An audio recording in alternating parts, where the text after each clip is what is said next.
Согтууруулах ундаа нь хүн төрөлхтний дунд олон жилийн турш өргөн хэрэглэгдэж ирсэн хүнийг донтуулах, сэтгцэд нөлөөлөх шинж чанартай бодис юм а. Үүнийг хэтрүүлэн хэрэглэх нь хувь хүний эрүүл мэндэд шууд хордой төдийгүйгээр гэр бүл, найз нөхөд хамтран ажиллагцад дан байдлаар хор гөнөө учруулж улмаар нийгмийн эдийн засгийн дарамт үүсгдэг байна. Анхны хүндгийг эрүүл мэндийн төлөө, хоёрдугаар хүндгийг зугаа цэнгэлийн төлөө, дараачихийнх нь адгуус малд альбан шулмас болохын төлөө өргөдөг. А.Л. Толстой.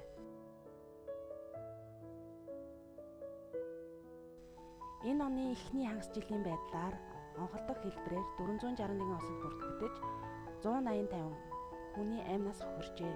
Эдгээр ослын 410 буюу 88.9% нь амнаас хохирсон, 107 буюу 57.8%-ийг орон нутгийн замд гаргасан зам тээврийн ослол эзэлж байна.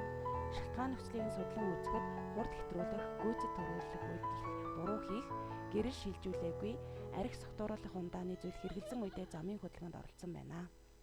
Иймд жолооч та бүхэн замын хөдөлгөөнд оролцохдоо согтууруулах ундааны зүйл хэрэгэлсэн үедээ замын хөдөлгөөнд оролцохгүй байх, хурдыг тогтоосон хязгаараас хэтрүүлэхгүй байх, замын нөхцөл байдлаа судалж хөдөлгөөнд оролцох, гүйцэд төрүүлэх үйлдэл буруу хийхгүй байх.